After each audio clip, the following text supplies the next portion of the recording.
There is a war that rages inside so many of us. It's a quiet, devastating conflict fought daily. On one side, you have the heart. It is a wild, passionate thing. It beats with a rhythm of pure emotion and desire. It wants what it wants, without logic or reason. The heart doesn't care about red flags or practicalities. It only understands connection, a magnetic pull toward another soul that feels like destiny itself. It speaks in a language of longing and breathless moments. It tells you that this feeling, this one right here, is the most important thing in the world. Then there is the mind. The mind is the stern librarian of your soul. It keeps meticulous records of past hurts and future worries. It calculates risks and consequences with cold precision. The mind remembers every tear shed over a broken promise. It whispers warnings in the dead of night, reminding you of patterns and probabilities. It urges caution, stability, and self-preservation. It tells you to think, to analyze, to protect yourself from the very same feelings the heart so desperately craves. This constant, exhausting tug-of-war can leave you feeling completely paralyzed, caught between two powerful forces. I remember a time when my heart was screaming for a man it knew was a beautiful disaster. It was a love that felt like a roaring bonfire, so warm and intoxicating. I was drawn to the flame, wanting to dance in its dangerous light. My heart told me this was passion, this was living. It insisted that the intensity of the connection was proof of its worth. It made excuses for every inconsistency and overlooked every warning sign. The feeling was so big, so all-consuming, that it felt more real than reality itself. It was a powerful, beautiful, and utterly chaotic song. But my mind was singing a different tune. It was a quiet, persistent hum of doubt that grew louder over time. It reminded me of his fleeting attention and my own recurring sadness. It pointed out the simple fact that love shouldn't feel like a constant battle for peace. My mind laid out the evidence like a patient detective. The unanswered texts, the hollow apologies, the feeling of being an option rather than a choice. It begged me to see the truth, to acknowledge that the beautiful bonfire was also burning me down, leaving me covered in ash and confusion. The mind wanted safety, the heart wanted the fire. Infidelity is a unique kind of earthquake. It doesn't just break your heart, it shatters your reality. The ground you once stood on, the very history you thought you shared, suddenly becomes unstable. The betrayal is not just in the act itself, but in the deception that surrounds it. You begin to question everything. Every shared laugh, every tender moment, every "I love you" is suddenly cast in a shadow of doubt. Was any of it real? This question can haunt you, replaying memories in your mind as you search for clues you might have missed. It's, a devastating mental loop. The ghost of an ex-partner can linger long after they're gone. This is especially true when the ending was messy and painful. They occupy a space in your mind, a phantom limb you can still feel. You might find yourself having imaginary conversations with them, arguing your case or pleading for understanding. You might see something in a store and instinctively think, "Oh, they would love that," before the painful reality crashes back in. These ghosts are fed by our unresolved emotions and the deep grooves they carved into our lives. It takes a conscious effort to stop setting a place for them at your mental table. For me, the aftermath of infidelity felt like living in a house of mirrors. Everywhere I looked, I saw a distorted version of myself and my relationship. The trust I had placed in another person and in my own judgment was completely broken. I felt foolish. I felt naive. The emotional turmoil was a relentless storm, a hurricane of anger, sadness, and profound confusion. Some days I would be filled with a righteous rage, wanting to scream and throw plates. Other days, a wave of grief would wash over me, leaving me unable to do anything but cry for the love I thought I had.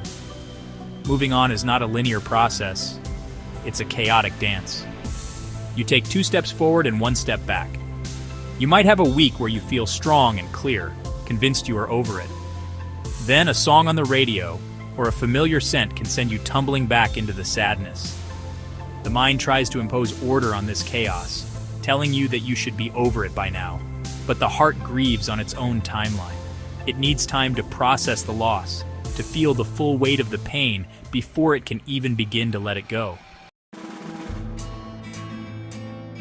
The journey toward healing begins with a single, difficult step: acceptance. You must accept that what happened, happened. You cannot change the past. You cannot unring the bell. This acceptance is not about forgiveness or condoning the behavior. It is about acknowledging the reality of your situation so you can finally stop fighting it. It's like admitting you are lost in the woods.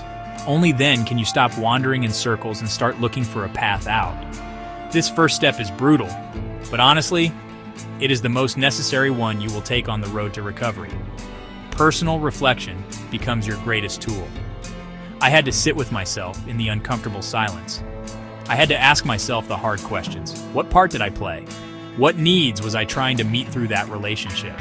What red flags did I ignore and why? This process is not about blaming yourself. It is about understanding yourself. It's about taking inventory of your own patterns and vulnerabilities. It was in these quiet moments of honest self-inquiry that I began to see the situation with new eyes, not as a victim of circumstance, but as an active participant in my own life. Clarity does not arrive like a lightning bolt. It seeps in slowly, like the morning fog lifting to reveal the landscape. For me, it came in small pieces.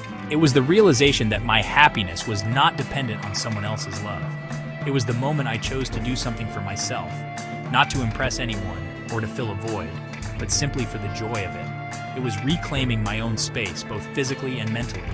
I started to rebuild my life around my own desires and my own peace, brick by painful, liberating brick. Eventually, the emotional charge begins to fade. The memories that once brought a sharp sting of pain become softer, more distant. You can think of the person without that immediate gut punch of sorrow or anger. You start to see the relationship not as a defining tragedy, but as a chapter in a much larger book, your book. This is a sign of true healing. It means you have integrated the experience into your story without letting it be the entire story. The ghost no longer has power over you because you have finally taken your power back. Society hands us a very specific script about love. It's usually a story of finding the one, followed by lifelong, unwavering monogamy. This narrative is beautiful for those who find it, but it can feel like a cage for those who don't. After my own experiences, I began to question this one-size-fits-all model. I wondered if our expectations of one person to be our everything, our lover, best friend, therapist, and co-pilot, were realistic. Perhaps love could look different. Maybe it could be more flexible, more honest about its complexities and challenges. This questioning led me to a place of greater self-awareness. I realized that the most important relationship I needed to cultivate was the one with myself. Personal growth became my priority. I learned to find fulfillment within my own life, through my work, my friendships, and my passions. I discovered that I could be whole all by myself. This wasn't a cynical retreat from love, but a preparation for it. By becoming a self-sufficient, happy person, I was ensuring that my next relationship would be a choice born of desire, not a desperate act of need. My perspective on the future of love is now filled with a quiet hope. It is not the naive fireworks and fairy tales hope of my youth. It is a more grounded, mature optimism. I believe in the potential for a deep, meaningful connection, but I now know that such a connection must be built on a foundation of honesty, mutual respect, and mental clarity. It requires two whole people coming together to share their lives, not two broken halves trying to complete each other. The heart can still lead the way, but now the mind must be a trusted advisor. Love's potential is endless when you are open to its many forms. It might be a partnership that defies traditional labels. It might be the profound love found in deep friendships. It might be the all-encompassing love of a creative passion. The key is to remain open, to stay curious, and to never let past pain close your heart off for good. After the storm, the sun does come out again, and you find yourself standing on solid ground, stronger and wiser, ready to see what beautiful new things might grow in the light.